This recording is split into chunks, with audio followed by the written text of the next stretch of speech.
여러분, 혹시 이런 이야기 들어보셨나요? 1888년 12월 23일, 프랑스 남부의 작은 도시 야르. 크리스마스를 이틀 앞둔 그날 밤, 한 남자가 피로 얼룩진 얼굴로 거리를 비틀거리며 걸어갔습니다. 그의 손에는 신문지로 감싼 작은 무언가가 들려 있었죠. 그 안에는 믿기 힘들겠지만 자신의 귀 일부가 들어 있었습니다. 이 남자의 이름은 빈센트 반 고흐. 오늘날 우리가 사랑하는 별이 빛나는 밤, 해바라기를 그린 바로 그 화가입니다. 하지만 그날 밤 아르레 사람들에게 그는 그저 미친 네덜란드 화가에 불과했죠.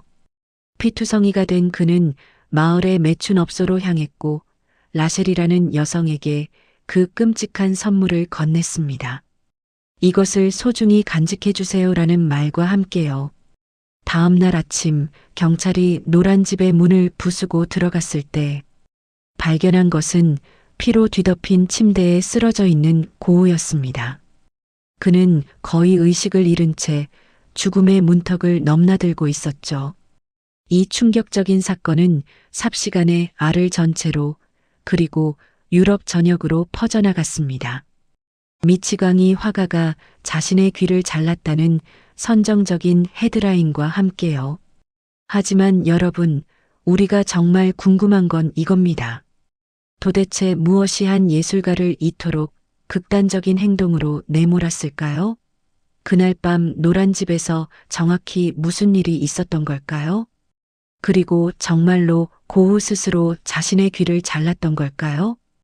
오늘 저는 여러분과 함께 그 미스터리 같은 밤 속으로 들어가 보려 합니다. 130년이 넘는 시간을 거슬러 올라가 한 천재 화가의 가장 어둡고도 슬픈 순간을 들여다보는 거죠. 이 이야기를 제대로 이해하려면 우리는 먼저 고흐라는 사람이 어떤 삶을 살아왔는지 알아야 합니다. 여러분이 아시는 고흐는 아마도 화려한 색채와 역동적인 붓질로 걸작을 쏟아낸 천재 화가일 겁니다. 하지만 그가 살았던 당시 고흐는 성공과는 거리가 먼 삶을 살고 있었습니다. 빈센트 반 고흐는 1853년 네덜란드에서 목사의 아들로 태어났습니다.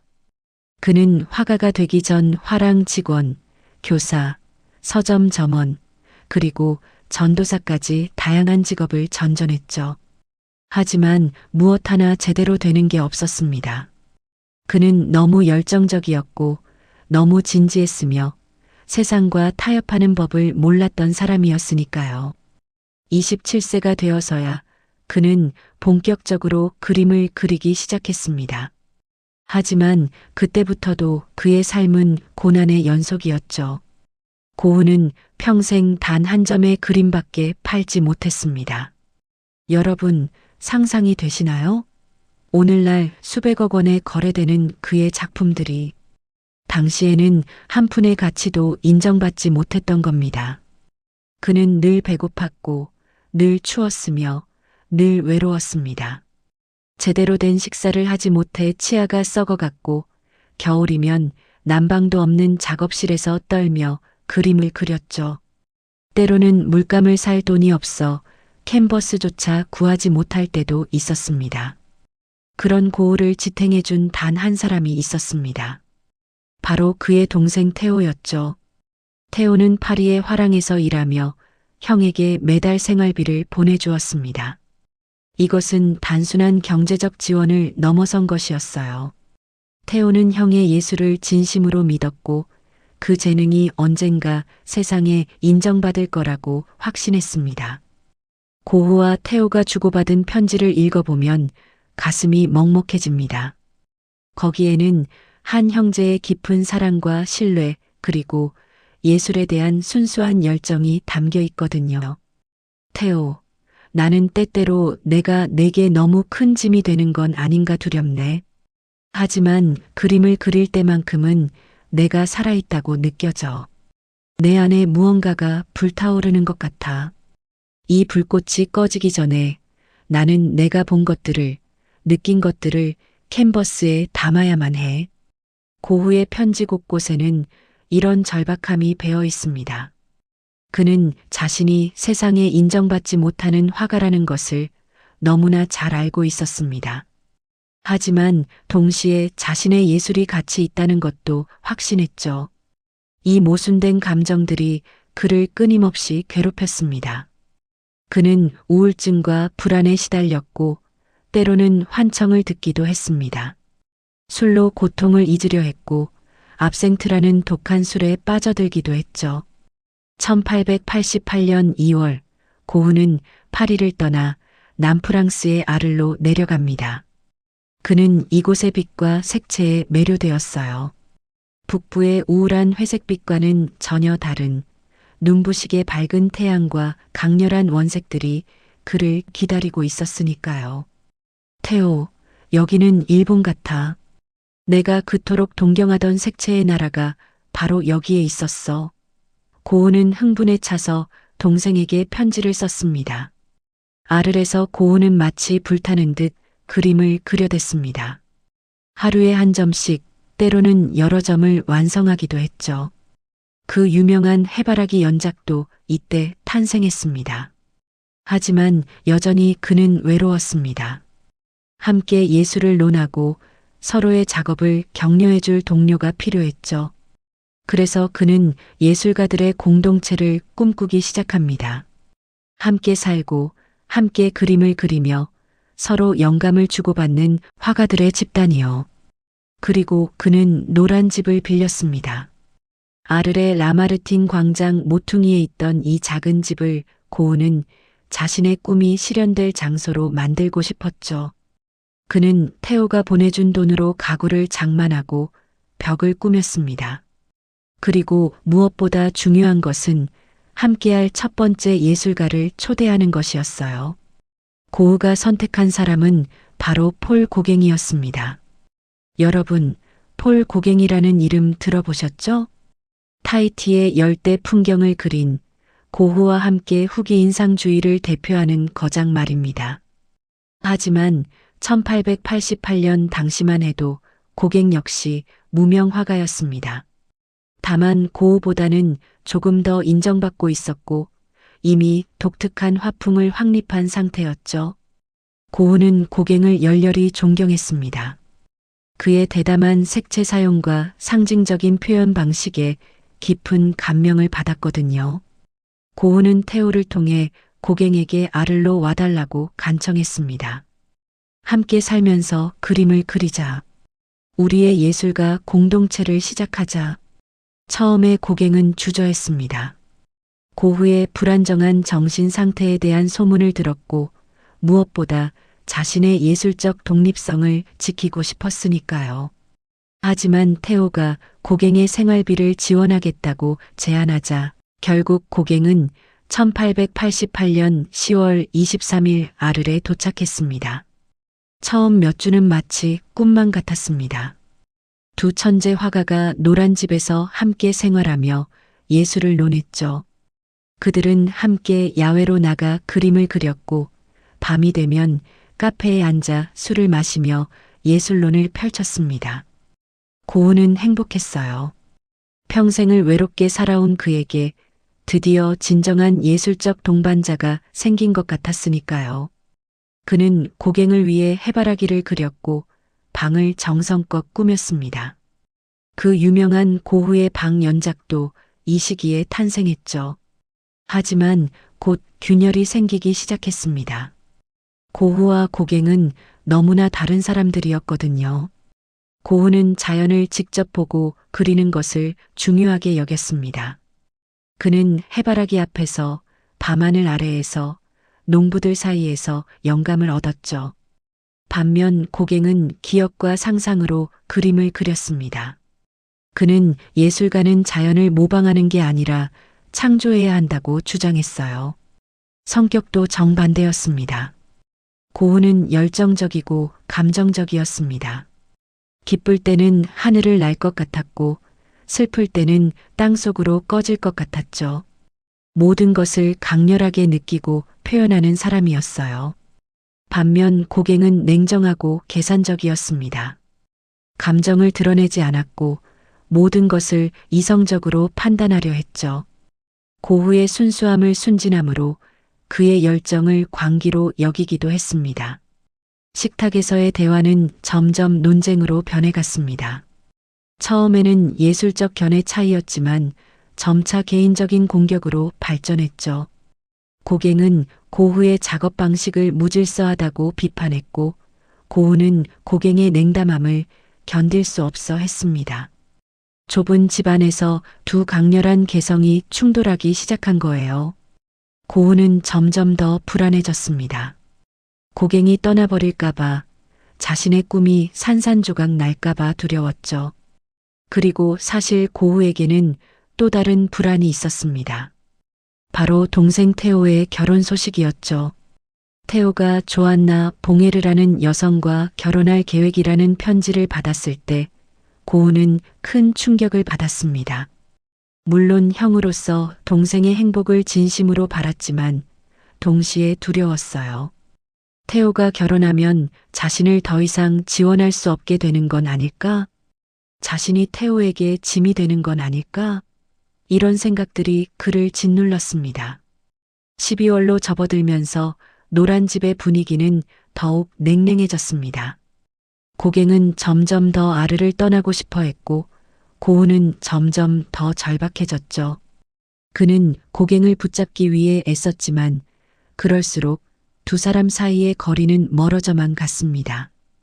고흐는 잠을 제대로 자지 못했고 식사도 거르기 일쑤였습니다. 압생트에 더욱 의존하게 되었고 환청과 환각에 시달렸죠. 주변 사람들이 보기에도 고흐의 상태는 심상치 않았습니다. 그는 거리에서 중얼거리며 걸어다녔고 때로는 이유 없이 웃거나 울기도 했습니다. 아를 사람들은 그를 두려워하기 시작했어요. 저 미친 네덜란드인을 조심해야 한다는 소문이 돌았죠.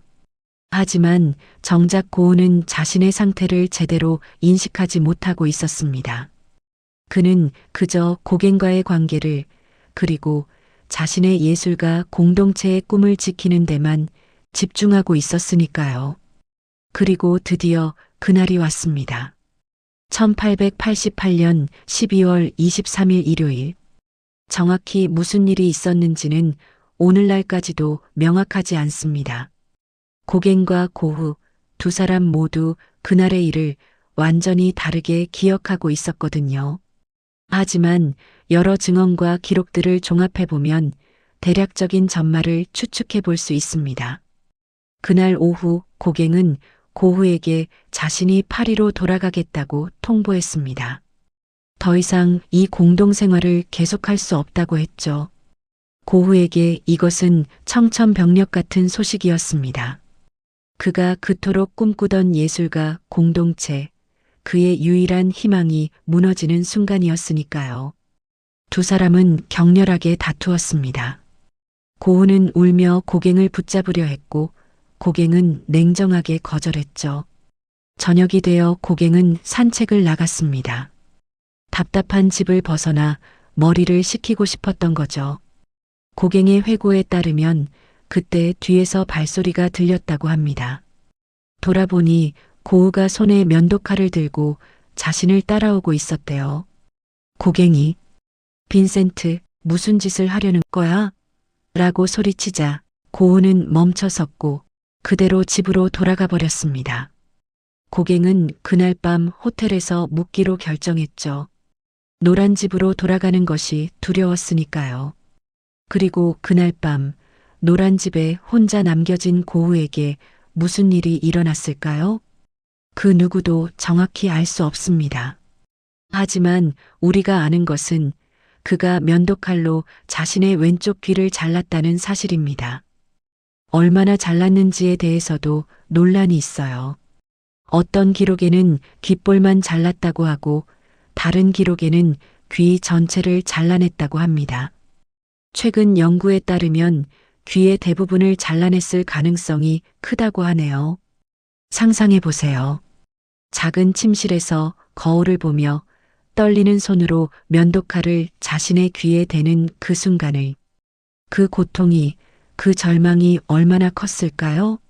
피가 쏟아져 나왔습니다. 고은은 신문지로 잘려진 귀를 감쌌어요. 그리고 놀랍게도 그는 집을 나섰습니다. 피로 얼룩진 얼굴로 비틀거리며 걸어가 마을의 매춘업소를 찾아갔죠. 그곳에서 고은은 라셸이라는 여성을 찾았습니다. 그녀는 고은가 가끔 그림 모델로 고용했던 여성이었어요. 고은은 피 묻은 신문지 꾸러미를 그녀에게 건네며 말했습니다. 이것을 소중히 간직해 주세요. 라셸은 기절했고 업소는 아수라장이 되었습니다. 곧 경찰이 출동했죠. 다음 날 아침 고갱과 경찰이 노란 집에 도착했을 때 그들은 끔찍한 광경을 목격했습니다. 침실은 피로 범벅이 되어 있었고 고은은 침대에 쓰러져 있었어요. 겨우 숨만 붙어 있는 상태였죠. 그는 즉시 병원으로 옮겨졌습니다. 의사들은 그가 살아남을 수 있을지 확신하지 못했어요. 출혈이 너무 심했고 감염의 위험도 컸으니까요. 그런데 여러분, 여기서 의문이 생깁니다. 왜 고은은 자신의 귀를 잘랐을까요? 그리고 왜 그것을 라셸에게 가져갔을까요? 130년이 넘는 세월 동안 수많은 학자들이 이 질문에 답하려 애써왔습니다. 그리고 여러 가지 이론들이 제시되었죠. 첫 번째 가설은 고갱과의 결별에 대한 극단적인 반응이라는 것입니다. 고흐에게 고갱은 단순한 동료 이상이었어요. 그는 예술적 영감의 원천이었고 우정의 상징이었으며 고흐의 꿈이 실현될 수 있다는 증거였습니다. 그런 고갱이 떠난다는 것은 고흐에게는 모든 것을 잃는 것과 같았죠.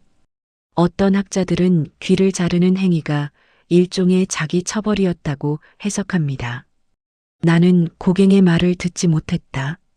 그의 경고를 무시했다. 그러니 이 귀는 쓸모없는 것이다라는 식의 논리죠. 두 번째 가설은 투우와 관련이 있습니다. 고흐와 고갱은 아르에서 투우를 관람한 적이 있었어요. 스페인 투우에서는 투우사가 소를 죽인 후 그 귀를 잘라 관객이나 존경하는 사람에게 선물하는 전통이 있습니다. 어떤 연구자들은 고흐가 이 전통을 모방했을 가능성을 제기합니다. 자신을 희생양으로 만들어 그 증표를 라셸에게 바친 것이라는 해석이죠. 세 번째 가설은 정신질환과 관련이 있습니다. 고흐는 평생 정신적 불안정에 시달렸어요. 오늘날의 진단 기준으로 보면 조울증이나 조현병의 일종이었을 가능성이 있습니다. 또한 그가 즐겨 마시던 압생트에는 환각 성분이 들어 있었죠. 어떤 의사들은 고흐가 환청을 들었고 그 소리를 멈추기 위해 귀를 잘랐을 수도 있다고 주장합니다. 네 번째, 그리고 가장 흥미로운 가설은 사실 고흐가 자신의 귀를 자른 게 아니라는 것입니다. 2009년 2명의 독일 역사학자가 놀라운 주장을 제기했어요. 그날 밤 고갱과 고흐가 다투다가 펜싱 실력이 있던 고갱이 검으로 고흐의 귀를 잘랐고 둘이 이 사실을 숨기기로 했다는 거죠. 증거로는 고갱이 그날 밤 급히 아르를 떠났다는 점, 그리고 평생 그 사건에 대해 함구했다는 점을 듭니다. 하지만 이 이론은 아직 확실한 증거가 부족해 논란의 대상이 되고 있습니다. 진실이 무엇이든 고흐는 살아났습니다. 기적적으로 회복되어 병원 침대에서 일어났죠. 하지만 그가 돌아온 세상은 더 이상 예전 같지 않았습니다. 고갱은 파리로 떠났고 2번 다시 아를로 돌아오지 않았어요. 노란 집은 텅 비어버렸죠.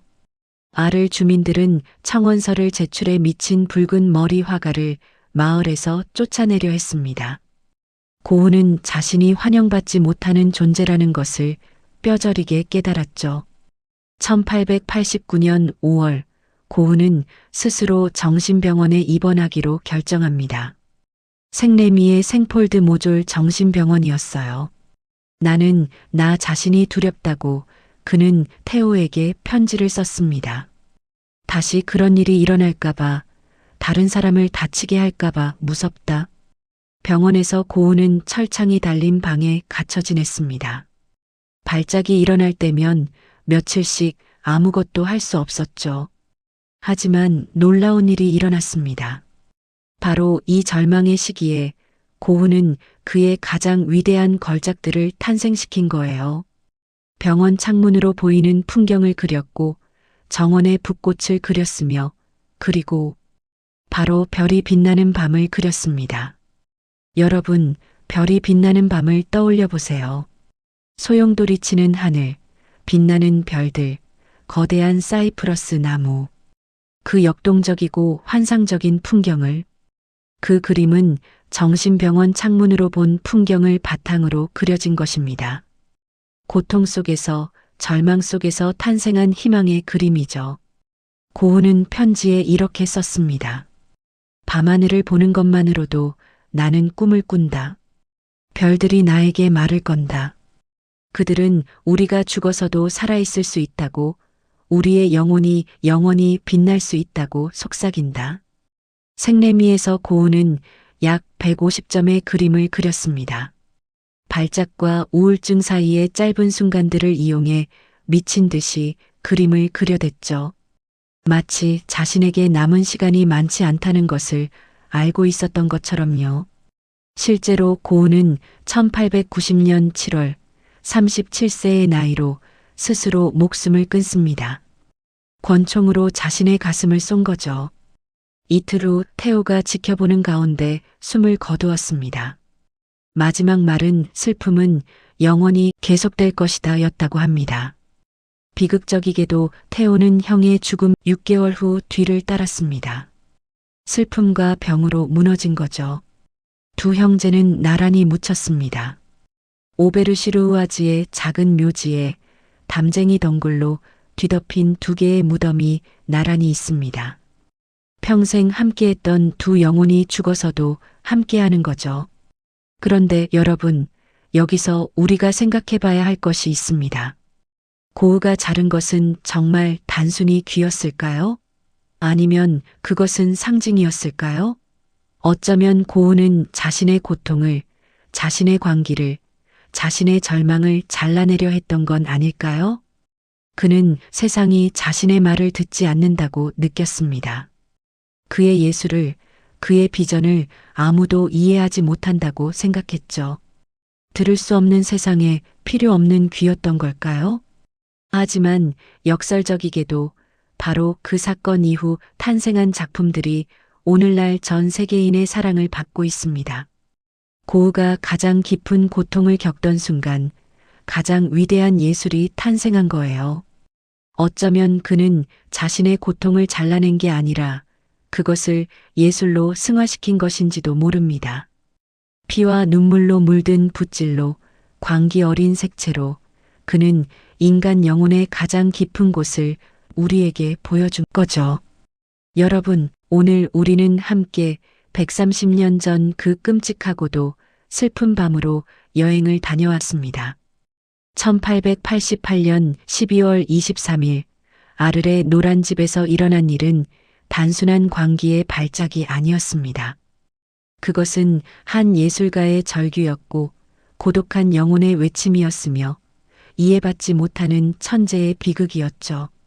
고흐의 이야기를 들으며 우리는 많은 것을 생각하게 됩니다. 예술이란 무엇인가? 광기와 천재성의 경계는 어디인가? 그리고 진정한 이해와 공감이란 무엇인가를 말이죠. 고흐는 살아생전 단 한 점의 그림만 팔았지만 오늘날 그의 작품은 세계에서 가장 사랑받는 예술품이 되었습니다.